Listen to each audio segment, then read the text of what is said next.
It didn't look like a homecoming. When Prince Harry stepped off that plane onto British soil, there were no waving crowds, no triumphant arrival, no cameras capturing a moment of reconciliation. Just a man with his shoulders hunched and his eyes hollow, moving quickly toward a waiting car, as if the ground itself had become unsafe. This wasn't about nostalgia or family visits or making peace with the past. According to sources discussing this developing narrative, this was about containment. Because somewhere in the weeks leading up to that quiet arrival, something allegedly broke inside Harry. And what came out, according to accounts circulating among those familiar with the situation, wasn't anger or defiance. It was truth, the kind of truth that changes everything. A legal consultant who once worked closely with the Sussex operation claims there was a night when Harry finally cracked. No cameras, no statements, no carefully controlled language. Just a private room, a long silence, and words spilling out because he could no longer carry them alone. And what he allegedly said, according to this account, left everyone in that room frozen. Meghan never carried their children. Not speculation, not rumor, a confession. And once those words existed in the air, there was no taking them back. According to this narrative being discussed in legal and media circles, Harry didn't just admit this casually. He explained it. He said the story the world was told wasn't a lie exactly, but a version. A carefully constructed version that Meghan insisted on and that he agreed to support because he believed it would protect their family. At the time, Harry thought secrecy was safety. He thought silence was strength. He thought controlling the narrative meant controlling their future. But now, according to those close to this account, that same silence had become the heaviest thing he'd ever carried. Friends in this storyline say Harry isn't angry anymore. He isn't defensive. He isn't issuing rebuttals or blaming the press. He's empty, hollowed out by guilt, not because of surrogacy itself, that's not shameful, but because of the lie that wrapped around it, growing thicker with every passing year. Every interview where he smiled and nodded. Every time he let the world believe something he knew wasn't complete. "I just wanted to protect my family," he reportedly muttered to the consultant. "I didn't think it would go this far." Those words explain everything. Harry didn't plan a collapse. He walked into one, step by step. And the moment he realized the story could no longer be controlled, something inside him began to fracture. Because in stories built on careful management, the moment management fails, everything underneath gets exposed. For years, one person remained completely invisible in this narrative. Her name is being withheld for legal reasons. She's known only as DL. And according to her account, she isn't just connected to this story. She claims she is at the center of it. DL alleges she was more than a surrogate hired to carry someone else's biological child. She says she is the biological mother of both Archie and Lilibet. Her eggs, her body, her 9 months, twice. And she claims she has proof, DNA records, medical documentation, emails, contracts, paperwork that was never meant to exist outside locked folders and sealed legal agreements. For a long time, DL didn't speak. She lived under strict non-disclosure agreements that told her to stay silent, stay hidden, and never exist publicly. She was promised protection, compensation, distance, and finality. According to DL's account, none of that happened. She says she was never fully paid, never checked on, never acknowledged again after giving birth. Instead, she was erased, procedurally, deliberately, as if she had never existed at all. No name, no role, no voice. DL says she stayed quiet because she believed the system would honor its word. But when that trust was broken, something shifted.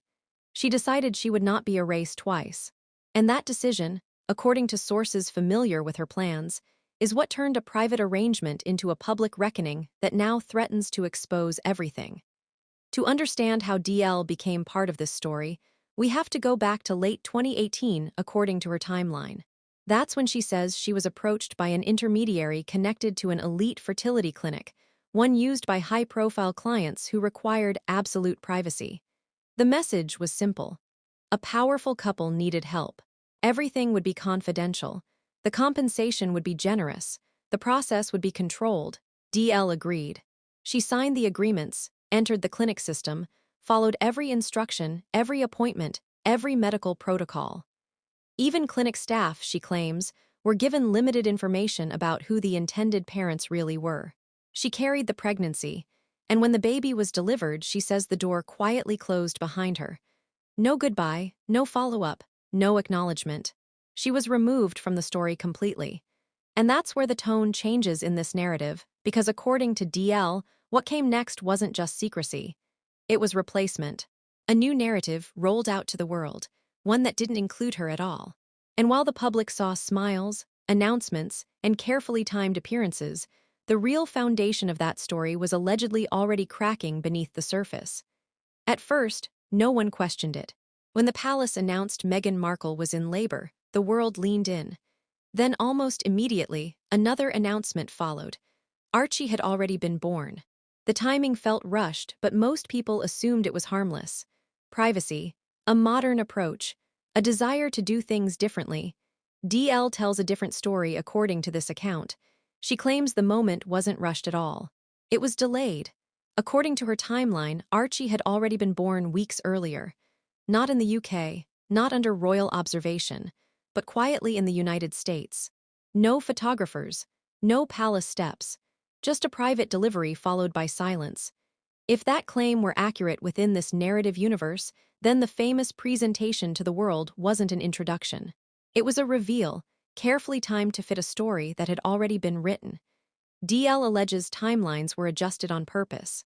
Labor announcements, birth notices, the absence of hospital footage, all designed to hide the real sequence of events. And once you look back with that possibility in mind, details begin to feel off.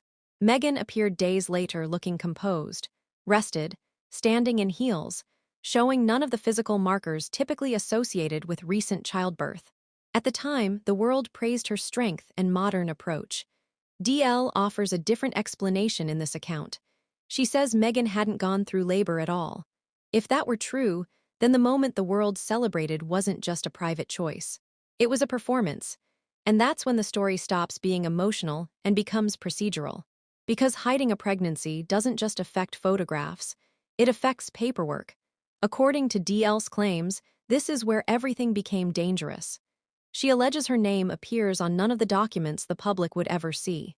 Not on discharge forms, not on certificates, not on official records tied to the children. She says she was told directly, no trace of you can remain. Not even a signature. If that instruction was followed in this narrative, then the story wasn't just hidden. It was reconstructed legally. What makes this even more unsettling in the account is what happened months later. Archie's birth certificate was quietly changed. Meghan's name was removed. The explanation given at the time was a clerical adjustment. Most people accepted that. But placed next to DL's account, it takes on a different meaning according to those analyzing this timeline. Not a correction, a containment. And this is where the monarchy enters the frame in this story.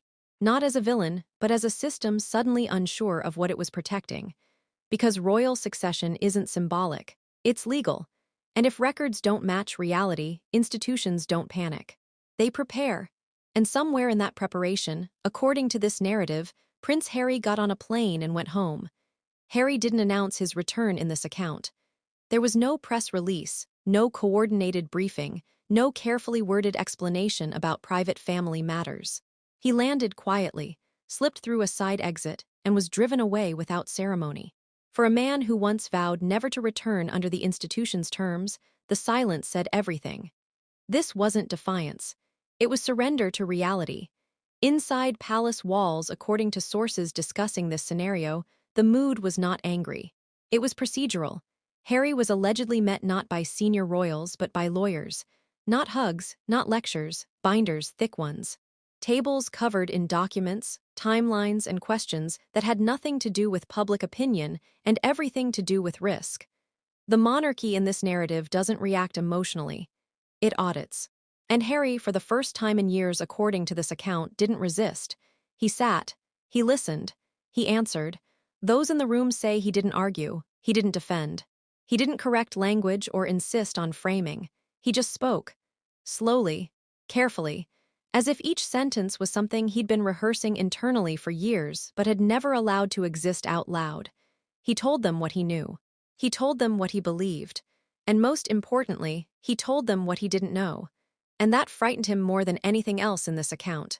Because according to this narrative, Harry admitted he never saw certain documents, never signed certain disclosures, never asked certain questions because he trusted that the people around him had handled it. He believed the narrative because it was presented as protection, not deception. That admission allegedly changed the tone in the room. This was no longer a story about a rogue couple versus a rigid institution. It was about liability, about whether the monarchy itself had unknowingly inherited a narrative that didn't fully align with reality, and whether correcting it now would cause more damage than continuing the silence. That's the paradox powerful systems always face. Do you expose the truth and risk collapse, or contain the story and risk rot? While lawyers debated precedent and protocol in this scenario, another clock was ticking. DL. In this storyline, DL didn't move impulsively. She didn't leak documents to tabloids or tease screenshots online. She assembled a team. Legal, medical, media, not for spectacle but for protection. Her position was simple according to those familiar with her plans. She wasn't seeking revenge. She wasn't seeking fame. She was seeking acknowledgement. Because what hurt most, she claims, wasn't the secrecy. It was being written out of a story she physically carried, emotionally endured, and legally participated in, only to be treated as if she'd never existed. DL's team allegedly began quietly verifying documents, cross-referencing dates, confirming metadata, ensuring that if anything surfaced, it would surface cleanly, not as rumor, not as accusation, but as record. And records change everything. According to this narrative, the palace became aware of DL's preparations weeks before the public did. That knowledge is what allegedly accelerated Harry's return. Because once documentation exists outside your control, strategy becomes urgency. Harry reportedly asked one question over and over in this account. If this comes out, what happens to the children? It wasn't about titles or optics or headlines, it was about stability. Because regardless of how the story was constructed, Archie and Lilibet were real children with real futures. And Harry feared they would become collateral damage in a story they never chose. The advisors were blunt according to sources. Children don't suffer from truth, they suffer from chaos. And chaos was exactly what threatened to erupt. The problem in this narrative wasn't surrogacy. The monarchy could have navigated that quietly, legally, compassionately if it had been disclosed properly. The issue was representation. If records had been shaped to fit a narrative rather than reality, then the system itself was exposed. As DL prepared to potentially speak publicly in this scenario, media speculation exploded. Not because facts were confirmed, but because patterns began to resurface. Old questions people once dismissed as gossip suddenly felt unfinished. Timelines, announcements, the absence of medical confirmation. Moments that once felt different but harmless now felt unresolved. And unresolved stories don't stay quiet forever. In this narrative, Harry watched it all unfold from the inside, no longer reacting through press teams or lawyers, but as a man confronting the weight of his own choices. He had agreed to a version of events because he believed love required loyalty. He believed challenging the story would fracture his family. Instead, protecting the story fractured him. Friends say Harry barely slept in this account, that he paced, that he asked to see documents again and again as if repetition might change meaning. He wasn't looking for villains. He was looking for clarity. And clarity is dangerous because once you see the full picture, you can't pretend you're still inside the frame. The most devastating moment, according to insiders, came when Harry asked whether correcting the record now would help or hurt the children in the long term. The answer wasn't comforting. "There's no clean ending," one advisor allegedly told him. "There's only the least damaging truth." That sentence lingered in this narrative because in stories like this, there is no version where everyone wins. There are only versions where the damage is distributed differently. As DL's team finalized plans for a potential televised interview, another option was quietly placed on the table according to this account. Mediation. A controlled disclosure. A legal acknowledgement without spectacle. A chance to correct records without public implosion. But mediation requires agreement. And agreement requires trust. In this scenario, trust was already bankrupt. DL no longer believed silence would protect her. Harry no longer believed silence would protect anyone. And the institution no longer believed silence would hold. Something had to give. The question wasn't if the story would change. It was how. Harry's flight back to the UK in this narrative wasn't about choosing sides. It was about choosing gravity, about standing closer to the institution that could absorb impact rather than remaining outside it, shouting explanations into a void. For the first time since leaving, Harry wasn't fighting the monarchy. He was asking for help, and that alone signaled how far things had gone. Because when someone who once burned bridges quietly walks back across them, it's not weakness. It's recognition that the fire is spreading. Whether this narrative represents actual events or speculative scenarios being discussed in royal commentary circles, what it reveals is the power of unanswered questions, the danger of stories built on control rather than transparency, and the reality that once illusions crack, they don't shatter loudly. They dissolve, leaving behind only what was always there. In this account, Harry didn't flee to the UK because he was defeated. He fled because the illusion was. And once illusions crack, the truth, whatever it actually is, demands its reckoning. The next chapter isn't about scandal. It's about whether systems built on continuity can survive narratives built on control. Whether love, once weaponized by secrecy, can be separated from truth. And whether a man who tried to protect his family by agreeing to a story can now protect them by helping dismantle it. Reality doesn't wait for permission. And in this story, real or imagined, reality is finally knocking at the door.